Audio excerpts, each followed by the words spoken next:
James O'Keefe, they call him a guerrilla journalist. He is the president of Project Veritas, making all the news. This is all the news, and we're very pleased to have James on the show with us right now because you're not going to hear about this anywhere else. We try to get to the heart of the matter on the Piscopo show in the morning right here on AM 970 The Answer.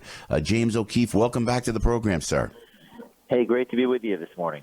James, what's going on, man? You rocked the world with your recent videos. They were even mentioned in the last presidential debate. What were you thinking there when you were watching that, James? I was at the debate. When I spoke to you briefly on Wednesday, I was flying to Vegas. I was at the debate. I was invited at the last minute by a friend who gave me his ticket, and there I sat on the red carpet, and they mentioned the debates. I have a whole team, a team of 30 people who have been working on the story for over a year, and we were ecstatic. And I got, after the debate, I went into the spin room, and there's a red carpet with like 4,000 paparazzi and photographers and media. Right. And none of those people would look me in the eye. None of those people would ask me any questions. None of the media there would want to talk about the story, because this story of the media colluding with the administration to foment violence at rallies and get the reactions, that implicates the media. So this whole story that we've been involved in, these videos, have implicated the media, and that's one of the reasons why the media doesn't want to cover it. I think you're right on the money there, and maybe not all the media, but most of this mainstream media, and they really are just we've been talking about it all morning, James. Now tell us about this video that you released yesterday, please. Yes. Yeah, so the video is part 3 of an installment, and in this video you see Bob Creamer. This is the man, Bob Creamer, who was fired from the DNC. He was very close with Obama, very, very close with Hillary. I went to the White House 340 times. In fact, our undercover reporter, who is embedded in his organization, was invited to the White House. We couldn't go because we just couldn't break the law and go into the White House. So he is on tape in yesterday's video saying that it was Hillary's idea to dress people up in these duck costumes to incite a reaction, potentially of being punched. Donald Duck costumes is what he says. Now, what's interesting about this is that, first of all, Hillary has said, I know nothing about this. I'm no involvement in this. She's denying. And when Trump brought it up in the debates, when Trump brought up these videos, Hillary just avoided the issue. When Josh Earnest at the White House was asked about it, he said, don't believe what you see. You have this guy, Bob Creamer, who's no low-level guy. This is the beating heart of the institutional left, saying that, in fact, it was Hillary's idea. Not just him, but Brad Woodhouse in the video, who's the president of this nonprofit organization, says the same thing. So this is pretty significant. The video, even yesterday's video, has gone viral, and everyone's talking about it. I don't know if we're going to get a reaction from Hillary. Right now, there's crickets coming from her and her campaign manager. No, but this guy Creamer, he's not some low-level operative, is he? No, this guy Creamer is probably one of the most important Democratic operatives in the country. He's very close with Obama. He's very close with Michelle Obama. He's been to the Oval Office 47 times. He's averaged a visit once a week to the White House. He's on conference calls with the White House. He is a very significant player, and he's a big deal. I mean, like I said, the beating heart of the institutional left. He's married to a sitting U.S. Congresswoman. So he's saying in this video, he says it was Hillary Clinton herself who wanted to get these ducks, and then he goes, "Don't tell anybody that." Of course, little did you know, the man sitting across from him at the restaurant had a hidden camera on. So this video has got 1 million views on YouTube already. It's only been a day. And these videos, by the way, all 3 have been viewed a combined total of 10 million times. That's 10 times the audience of CNN. So the message is getting out there. That social media has I call ourselves the barbarians at the gates. We've millions of people have pushed these videos so that they're impactful, and the White House has responded. Hillary Clinton has responded. What's interesting is today and tomorrow, if Hillary's going to respond again. James O'Keefe with Joe Piscopo, 833. This is fascinating. James, does this show indeed that Hillary's campaign broke the law?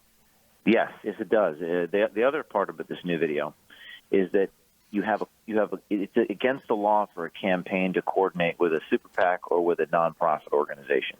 Well, in this case, You have this being paid for a nonprofit. This is a group called Americans United for Change. This is the group that fired Scott Vogel, the guy in the first video, the disgusting guy who kept on saying things like, "We don't care about the law. We just want to win.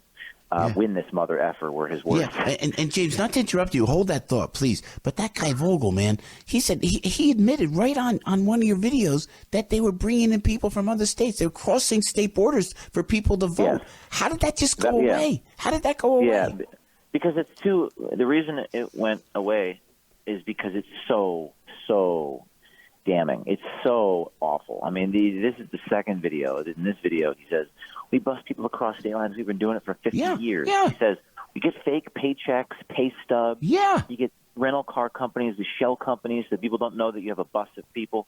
I mean, this guy was saying things that if anyone, I mean, can you imagine if a Donald Trump operative was saying things like that? Exactly. You would have wall-to-wall coverage for a week. In fact, that's what happened when he said the comment about the sex thing he said on the bus with Access Hollywood.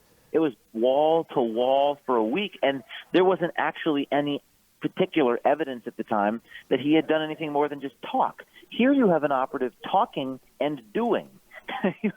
you have them talking about it, and they have people in the protests across the country who actually, cops have been beat up and bloodied because of these activities. That's right. So the media is in on it, okay? And you know that, and I know that. But it makes our job even more important to spread the message ourselves.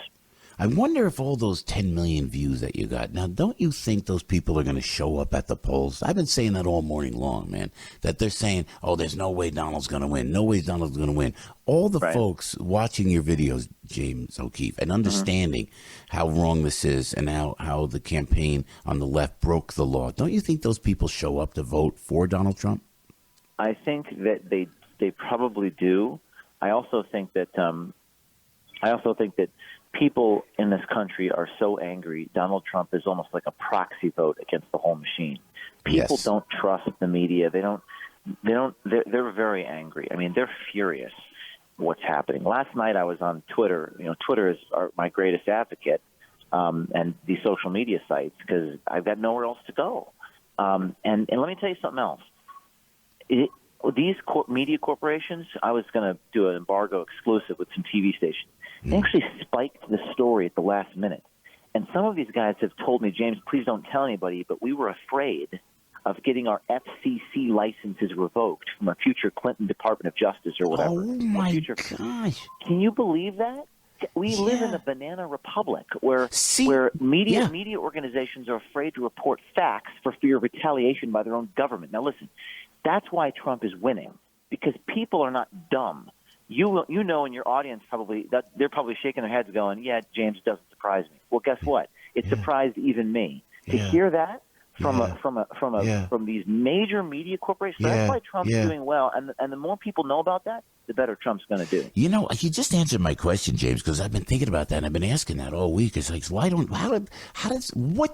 the ulterior motive of the media? I kept saying, because they do. It's the narrative. They take the narrative, like you said, to your point. They take that Access Hollywood tape, for crying out loud. As bad as it was and as reprehensible as it was, there's so many more important things on the world stage that have happened on the other side, but they don't report it. And you're telling me that you think it may be for fear of retaliation by Hillary Clinton when she. I can tell you for a fact. I'm trying to get these guys to go on record. They certainly won't. I mean, can you imagine if I held a joint press conference with some of these large TV executives? That would be amazing. That would be game changing. But they won't do it. And it was like the moment in the movie Wall Street with Charlie Sheen. When I realized that, I put my phone by my side and I just almost wanted to collapse unto myself. I mean, here I am, an independent journalist. I have almost no allies. I mean, you're an ally. Sean Hannity is an ally. There are some good people. James Rosen has done some great reporting here on Fox. Yeah, he's great. Yeah. I mean, but Anderson Cooper even was defending the videos because there's nothing you can't attack them. But I couldn't believe that. The whole system is in a way rigged. The whole machine is in collusion with one another to hurt American people, to protect the corruption, to whitewash, to attack the whistleblower, to destroy the credibility of anyone who dares and expose it. I mean, this is just the way of life in this country. In many ways, it's like an American Pravda, you know? Yeah, yeah, American Pravda. Hey, James, how old are you, if I may ask? 32. God bless you, man. You're young. And look at you. Look at what you're doing. Now, before we let you go, if someone's listening and they want to get a grasp of the James O'Keefe videos from Project Veritas, where can they get these videos? Just go to Project Veritas Action. That's Project Veritas Action.com. And they're everywhere. They're online. And just make sure to email this video out to everyone you know and put it on your social media. And maybe even tag the journalists that you want to cover the story, because that's what's worked for us thus far. Yeah, what do you got coming out next before we let you go, James? Well, either today or tomorrow we'll have the next installment out. It's